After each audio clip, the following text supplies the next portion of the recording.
¿Qué tal, amigos de Umesit Radio? Estamos en nuestro último programa de cátedra.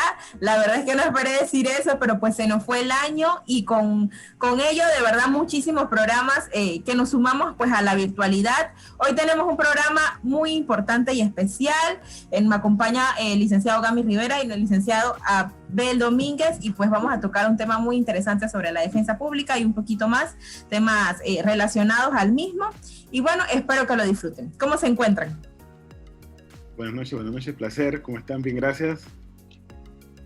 Bastante bien, Lin, excelente, trabajando fuertemente, cerrando el año, como bien has dicho. Ya tenemos nuestro último programa de cátedra después de un año bien nutrido de diversas especialidades, diversos comentarios, diversos expositores.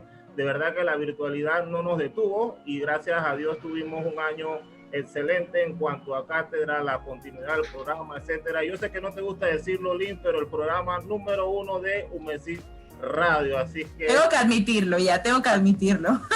Saludos a Lourdes y a toda la comitiva. Bien. Para empezar, el día de hoy, pues contamos con el licenciado Abel Domínguez. Para poder introducirlo en cátedra, nosotros no presentamos al invitado, doctor Abel, sino que lo invitamos a usted mismo a autopresentarse, a que el público lo conozca. Entonces, para todos efectos, la primera parte sería: ¿quién es don Abel Domínguez, doctor? Un placer, su servidora. Ante todo, en la actualidad soy defensor público en el sistema penal acusatorio en el área de la provincia de Los Santos. Estoy directamente en la sección de juicios orales desde el 2012, cuando se inició el sistema penal acusatorio en la provincia de Los Santos. Anterior a ello era abogado litigante, por lo que conozco a plenitud la realidad tanto dentro de propiamente el sistema como lo que es la vida del día a día de litigante. De igual forma, soy docente universitario en UDELAS, en ciertas especialidades, en la Universidad de Panamá y en ISAE. Cursé estudios superiores en Cal West, en San Diego, California. He tenido la oportunidad de igual manera de recibir estudios superiores en la Universidad de Castilla de la Mancha, de Salamanca, en la Universidad de Göttingen, así como en otras universidades donde he compartido con juristas de toda Latinoamérica las diferentes experiencias en el mundo del derecho penal, que es donde me he especializado en los últimos años. No, de verdad que tenemos un invitado de lujo, un currículum bien nutrido, y que bueno, esperemos poder sacar toda la experiencia necesaria para los estudiantes tanto de Derecho y Criminalística como el resto de los estudiantes y público en general que miran el programa de cátedra. Ya para ir entrando un poquito en materia general de lo que es el ejercicio de la abogacía en la actualidad, ¿cuál es el criterio de don Abel Domínguez respecto al rol que juega el abogado actualmente en la sociedad panameña, don Abel? ¿Cuál es la importancia? ¿En qué nos debemos centrar nosotros como abogados en la actualidad? Nosotros tenemos desde una perspectiva general una responsabilidad enorme en el fortalecimiento de la democracia en Panamá. Nosotros somos los que estamos llamados a todos estos vacíos existentes tanto constitucionalmente como en diferentes facetas del derecho procesal, tanto administrativo como penal, como civil, a llevar el estandarte de esta profesión para estos grandes cambios que está demandando la sociedad en la actualidad. Hemos dado pasos importantísimos en materia penal. Estamos todavía tratando de adecuarnos a lo que es este nuevo sistema, pero considero que hay un trayecto bastante largo que desarrollar, iniciando por el aspecto constitucional. Tenemos una constitución totalmente desfasada, totalmente centralizada en el poder y se ha, en el presidencialismo, y se ha mostrado que no está adecuada a las exigencias y a las necesidades que requiere nuestro país en la actualidad. Esta misma realidad la vemos en la materia administrativa. Todavía estamos rezagados 30, 40 años atrás. Y así en la materia civil es imposible que procedimientos civiles que deben demorar meses, como un proceso de sucesión, tarden 2, 3, 4 años.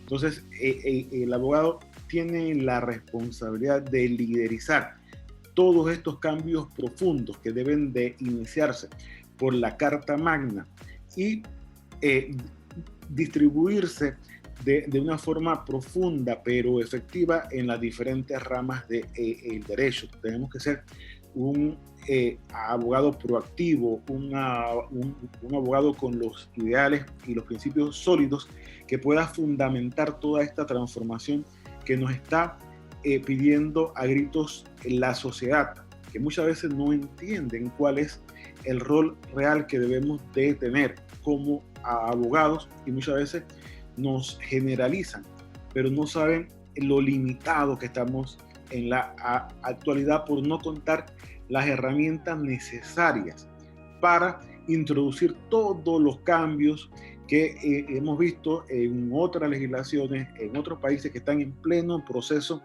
de transformación democrática, porque para mí la democracia empieza por tener leyes claras, leyes fundamentales, y que las garantías y los derechos fundamentales de todos y cada uno de los ciudadanos estén claramente representados, que estén claramente establecidos, para que con ello se pueda desarrollar y desenvolver dentro del marco del respeto al debido proceso en todas las ramas del derecho, y es ahí donde debe de intervenir el abogado en transformar, en contribuir y en aportar las experiencias y los conocimientos necesarios para que grano a grano, abogado a abogado profesional del derecho, podamos sumar uno a uno a las transformaciones que son necesarias y que llevamos décadas de atrasos, y es por eso que en gran manera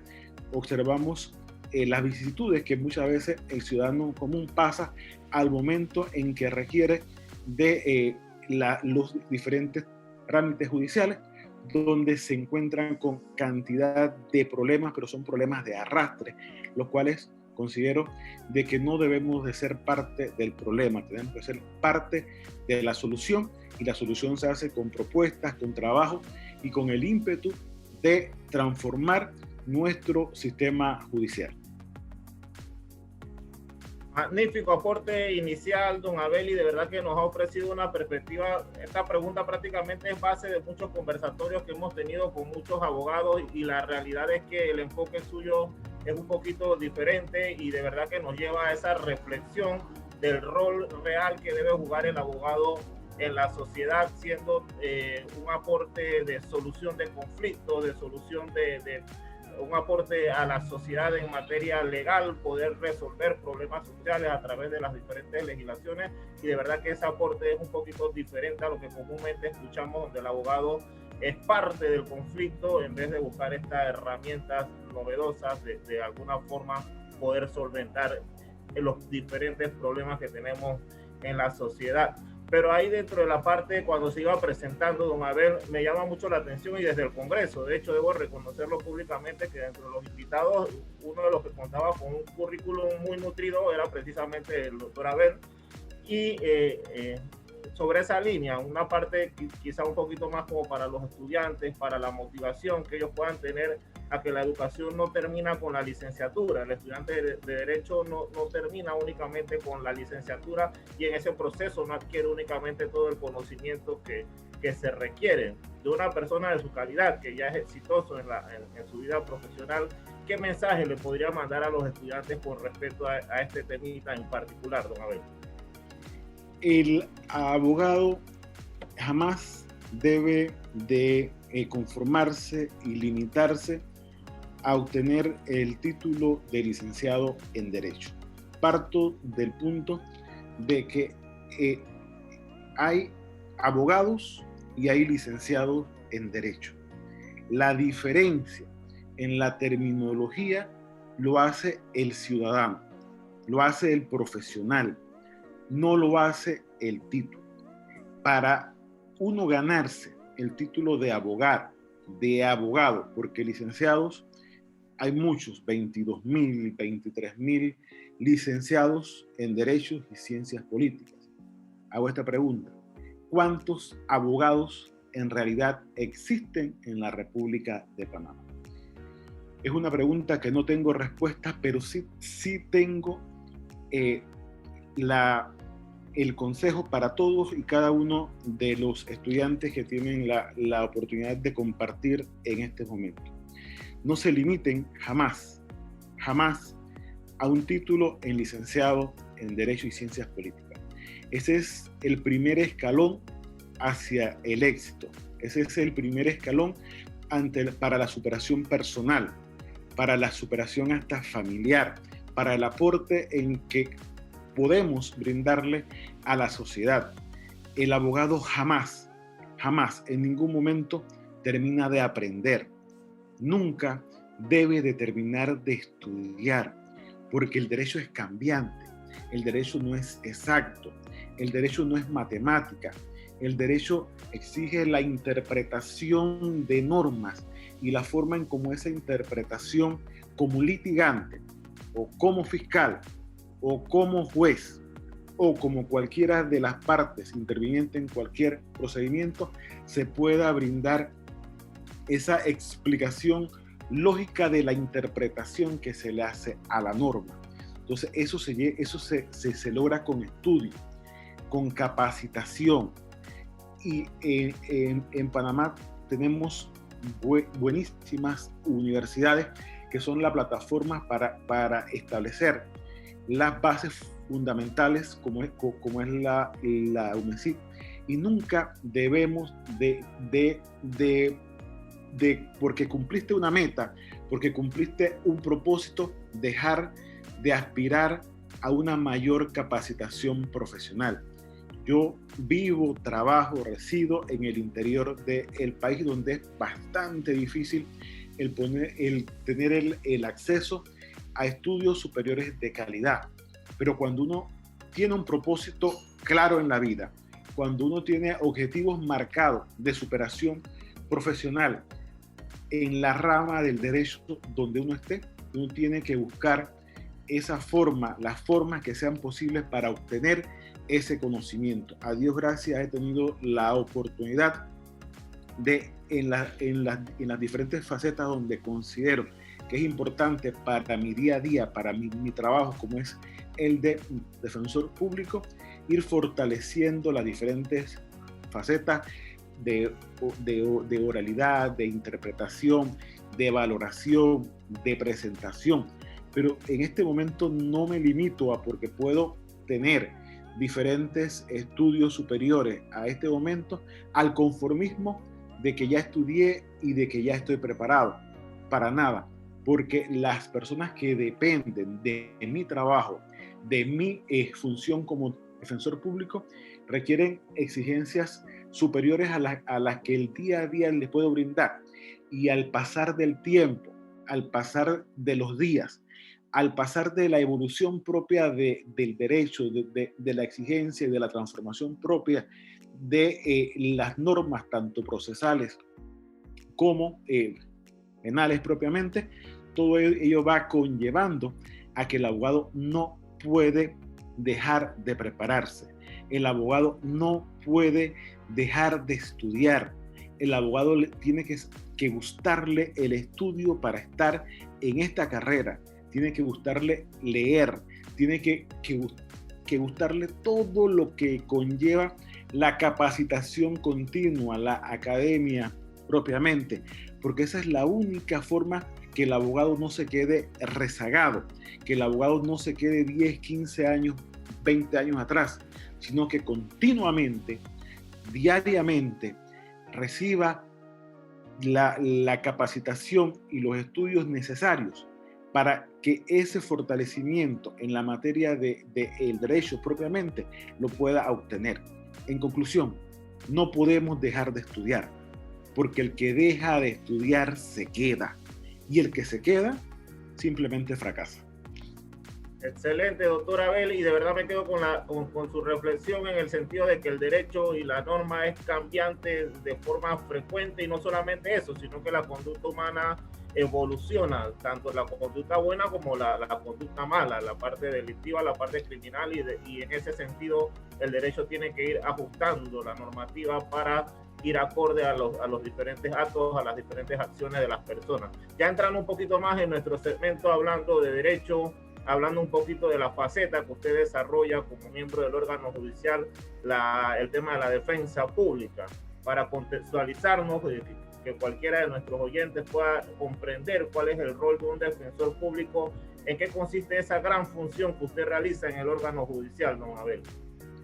Para que todos entendamos lo que es el Instituto de la Defensa Pública propiamente, él ha tenido una transformación sustancial exigida por el propio Código Procesal Penal. Nosotros en la actualidad a nivel nacional estamos atendiendo aproximadamente a más del 85% de los usuarios. ¿Cómo está conformado el Instituto de la Defensa Pública? Por 3 grupos, conocidos popularmente como Grupo A, como Grupo B y como Grupo C. Estos grupos, el primero de ellos, son los que atienden las garantías fundamentales del imputado, son los que van a la primera línea de investigación a fin de procurar la atención eficaz, continua y excelente del imputado ante una imputación, ante una aplicación de una medida cautelar personal, ante la legalización de cualquier acto de aprehensión. Y posteriormente, dentro de un término administrativo, este grupo pasa al grupo de investigación propiamente, que es el grupo de juicio que acompaña y atiende al usuario hasta el final de la investigación, ya sea propiamente si se da la aplicación de un método alterno de resolución de conflicto, o si el imputado acusado en ese momento ejerce su derecho a la celebración de un juicio oral. Y el último de los grupos que conforman la defensa pública es el grupo de cumplimiento, es el grupo de defensores públicos que le brinda el seguimiento, ya sea a los procesos de cumplimiento propiamente de la pena o de la suspensión condicional de un procedimiento, o a los beneficios que conlleva cualquiera de los subrogados o de las sustituciones penales, y es la que le brinda la atención en la etapa final de todo procedimiento penal. Desde el 2014 yo estoy propiamente en el grupo de juicio oral. Tuve los 2 primeros años en el grupo de garantías, que es un grupo muy dinámico que atiende las imputaciones, las medidas cautelares, la legalización de los diferentes actos de aprehensión, y es un grupo, como popularmente lo denomino, como un grupo de choque, porque ellos, cuando llegan al inicio de sus labores diarias, regularmente no saben cuál es la agenda que les depara el día, porque no sabemos cuántos aprehendidos van a haber, cuántas diligencias se van a programar por urgencia, y es un grupo que devenga mucho dinamismo, mucho compromiso. En el grupo en el cual yo me desempeño propiamente, un grupo de investigación, un grupo de juicio oral. ¿Qué hago yo en mi grupo? Regularmente yo atiendo a los usuarios desde el segundo mes de investigación, cuando ya han concluido las etapas iniciales de la imputación y de las medidas cautelares, y donde se han explorado inicialmente la aplicación de cualquier método de conflicto. ¿Cuál es fundamentalmente mi función? Es establecer cuál va a ser la teoría de la defensa para un caso en concreto. En ese momento es donde, antes de tener la oportunidad de conversar con el imputado, es donde inicio a ver los diferentes elementos fácticos, jurídicos que tiene propiamente la investigación, a fin de que al momento en que yo mantenga la entrevista con el imputado pueda tener pleno conocimiento de la investigación y brindarle cuáles son las opciones que puede explorar en ese momento. Regularmente, las opciones que le brindo es la explicación. Inicialmente debemos escucharlo, porque no le puedo dar un consejo, no se le puede dar una orientación hasta no saber cuál es su perspectiva, cuál es su realidad, y comparar la realidad del acusado versus la realidad propia de la investigación, para posteriormente, unificado con lo que el Ministerio Público tiene dentro de su carpeta de investigación versus la posición del imputado, explicarle lo que es propiamente el procedimiento de investigación, el plazo de los 6 meses de investigación, y qué podemos hacer dentro de este plazo de investigación, explicándole claramente cuáles son sus garantías constitucionales, básicamente la presunción de inocencia que le asiste en todas las etapas de la investigación, y que hasta que no exista una sentencia en firme no se puede afectar esta garantía constitucional, y el derecho propiamente a celebrarse un juicio oral.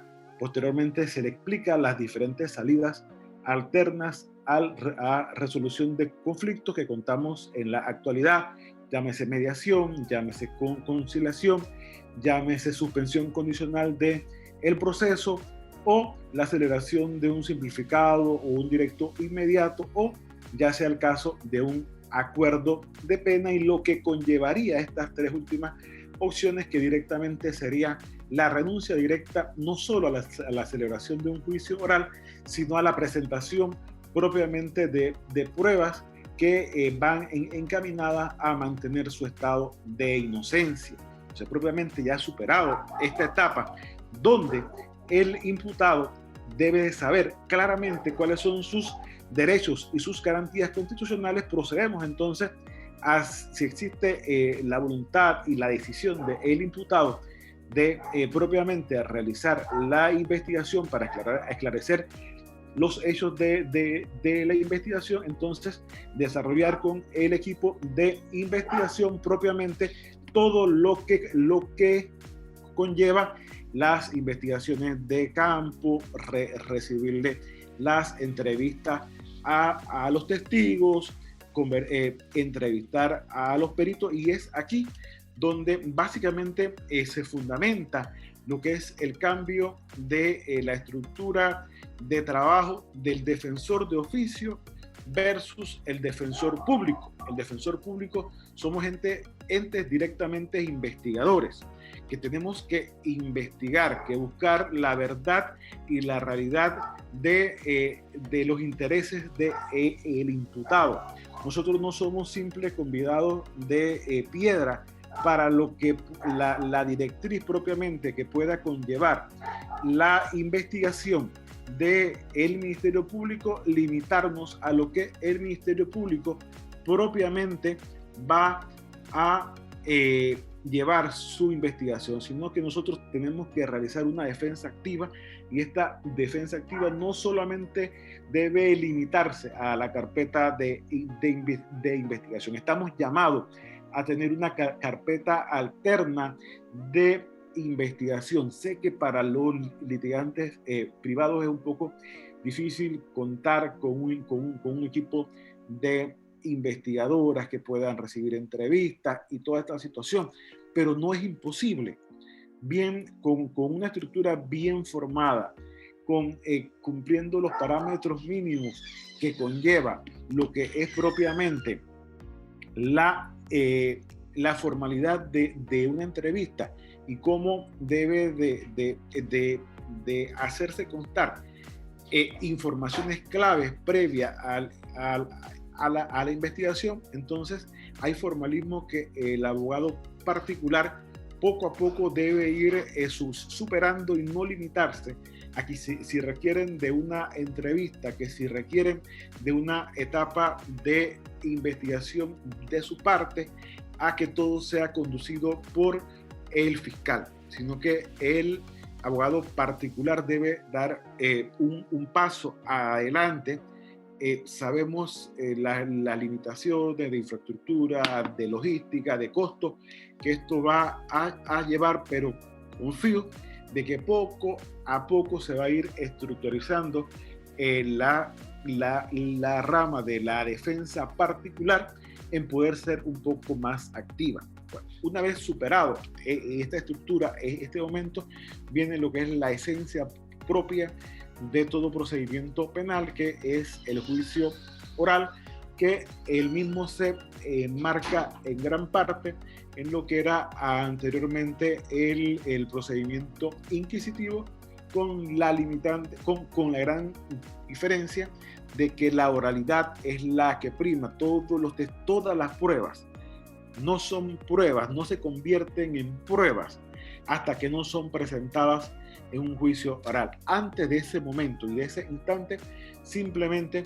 son elementos de convicción probatoria que pueden dar un indicio sobre responsabilidad o sobre mantener el estado de inocencia del imputado. Y la última etapa en la cual intervengo es propiamente en la confección de los recursos de anulación, de casación o recursos de hecho, dependiendo y de revisión, perdón, dependiendo de la necesidad propia, de la realidad procesal que tenga el acusado en ese momento, de que sea lo mejor para los intereses, pero es ese el momento propio en el cual finaliza mi intervención en pro de garantizarle una defensa efectiva al imputado. Muy buen desarrollo del rol de la defensa pública que nos ha ofrecido el licenciado Abel en la tarde de hoy con respecto a las diferentes etapas, la estructura misma del departamento o el Instituto de Defensoría Pública de Oficio en la actualidad. Don Abel, ¿cómo es el nombre correctamente? Actualmente Defensa Pública. El Instituto de Defensa Pública, que se encarga precisamente de ese importante rol de brindar defensa técnica a las personas que están siendo objeto de investigación, en este caso en particular a través del sistema penal acusatorio. Pero mencionó una parte muy importante que a mí me llamó mucho la atención con respecto a la implementación del sistema penal acusatorio, donde estudiantes de criminalística me decían que estaban siendo contratados por el Instituto de Defensa Pública precisamente en un rol que usted mencionó muy importante, el rol de investigadores. ¿En qué funciona esa dinámica y qué tan importante es tener personal especializado en la investigación criminal para ustedes como miembros de la defensa pública y así poder armar una correcta teoría del caso e inclusive poder interpretar las pericias? Porque el Ministerio Público, en teoría, el Instituto de Medicina Legal y Ciencias Forenses es neutral, pero siempre va a tener ese rol de la vinculación y las órdenes que el Ministerio Público le pide de acuerdo a las diferentes pericias. Entonces, ¿qué tan importante es para ustedes como defensa pública esa parte de poder contar también con investigadores y peritos por parte de ustedes? Es fundamental, es básico para nuestro trabajo contar con un equipo de profesionales, llámense expertos en criminalística, en trabajo social, en psicología, en psiquiatría, médicos forenses. Estrictamente el tema de los y las investigadoras, que son donde en la actualidad los profesionales en criminalística están ingresando. Ellos son nuestros ojos, ellos son los que tienen la intervención directa con los testigos, los que participan directamente en las diferentes diligencias. Porque imagínense que la mayoría de los defensores contamos con 150, 120, 140 investigaciones. Es imposible que un defensor sin el apoyo de un profesional en criminalística que desarrolla la función de investigador de campo pueda realizar por sí solo la labor de investigación en pro de mantener el estado de inocencia del imputado. Entonces es ahí donde este rol de los investigadores juega un papel importantísimo, porque son los que tienen la inmediación directa no solo con el imputado, sino con la víctima, con los vecinos, con los testigos, con todas las personas que pueden aportar a esclarecer los hechos de la investigación, y son ellos los que en el día a día nos brindan los informes sobre las diferentes realidades de la investigación. Y simplemente sin ellos, los defensores no pudiéramos hacer una defensa realmente efectiva. Magnífica la reflexión con respecto a la importancia de aquellos investigadores con que cuenta ahora el Instituto de Defensa Pública en la actualidad, que juegan un rol fundamental, un apoyo, como usted dice, son ojos de los diferentes defensores en el ejercicio de sus funciones. Ya para ir cerrando, entrando a nuestro segmento sentencia, dos preguntas bien básicas, doctora Abel, y la primera, considerando que usted ha ingresado en el Instituto de Defensa Pública, como manifestó, empezando el sistema, con su introducción en la provincia de Los Santos. No lo comenté, Lynn, pero creo que el doctor lo mencionó. Hoy no estamos acá todos centrados en Panamá, sino que el doctor Abel tiene su base en la provincia de Los Santos y se ha tomado la delicadeza de acompañarnos, estas ventajas que nos permite la virtualidad. Pero la pregunta sería, don Abel, como defensor público, ¿con qué se quedaría usted? ¿Con el sistema inquisitivo o mixto, como se le conocía antes, o prefiere el rol del defensor en el sistema acusatorio, don Abel? Sin duda no podemos regresar al pasado, no podemos retroceder todo lo que hemos ganado en los últimos 9 años de implementación del sistema penal acusatorio, y sin duda me quedaría con este sistema porque puede tener sus vacíos, puede tener ciertas situaciones que se pueden mejorar, pero desde toda perspectiva jurídica, créame que este sistema es mucho, pero mucho mejor que el sistema inquisitivo mixto. Excelente, y comparto su criterio con respecto a esa parte. La siguiente pregunta de nuestro segmento sentencia, sobre todo considerando que usted mencionó el hecho y de hecho le iba a preguntar porque quería que nos contara esa experiencia práctica, usted que es defensor y entrevistará cantidad de investigados, nos contará cómo llegar a esa persona, a ese cliente, a ese usuario, la denominación que se prefiera, y usted estructuró una parte muy interesante, pero me quiero quedar con la parte de la confianza. ¿Cómo ganarse la confianza de aquel cliente, sobre todo en la parte de la defensa? Porque en la defensa pública, en la parte privada, digamos que te lleva el abogado tu mamá y tú piensas que tu mamá te seleccionó un tremendo abogado. Acá es un abogado que te selecciona el Estado. ¿Cómo ganarse la confianza de ese cliente para que nos cuente lo que necesitamos para la defensa, la teoría del caso?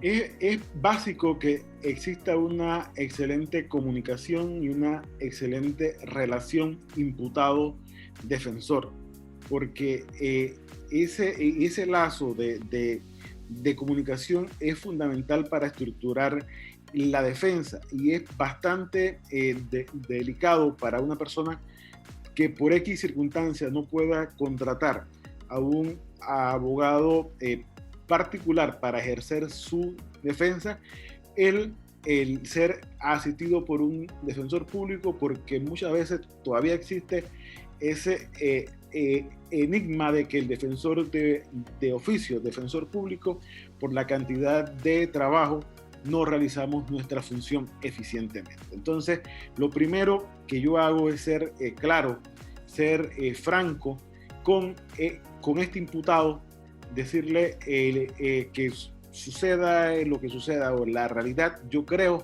en la verdad que él me está brindando en ese momento, en la versión que él me está brindando en ese momento. Y no hay forma más clara y más concisa de poder establecer esta línea de confianza con una mirada a los ojos que inspire no solo la claridad y la sinceridad, sino el respeto que uno tiene para con esa persona que está enfrente de uno con un problema, y que sepa que uno le está brindando la atención debida y que no interesa que uno sea un defensor público, porque lo que es importante para nosotros es garantizarle su estado de inocencia. Magnífico, don Abel. Ya producción me hace la seña. Cátedra siempre es famoso por quedarse corto de tiempo. Acá tenemos nuestro chacal de la trompeta como en don Francisco. Así que ya para una breve reflexión de 30 segunditos, unas conclusiones, don Abel, sobre el programa el día de hoy. Primeramente, agradecido por la oportunidad que me han brindado. Un saludo cordial para todos los escuchas de este majestuoso programa. Que tengan un excelente Navidad, un próspero año, si se da la oportunidad que así sea. Y por favor, nunca dejen de soñar, nunca dejen de estudiar y nunca dejen de luchar por sus propósitos y por sus metas, porque quien no tiene metas, quien no tiene sueños, sinceramente no tiene un mañana. Excelente, excelente, de verdad, tremenda reflexión final. Lynn Victoria para el cierre correspondiente. Ya yo estaba aquí penando, no mentira. La verdad es que muy interesante, muy atinadas todas las respuestas de nuestro licenciado, y de verdad pues agradecida también con el profesor Ogami por la trayectoria que hemos tenido durante este año. Felicitarlo por el último evento que por cierto quedó muy bueno. Tenemos todavía el video pues del congreso. Me quedan pocos minutos, así que a todos nuestros radioescuchas, muchísimas gracias, felices fiestas y nos vemos el próximo año. Hasta luego. A todos, hasta luego. Muchas gracias, don Abel. A ustedes.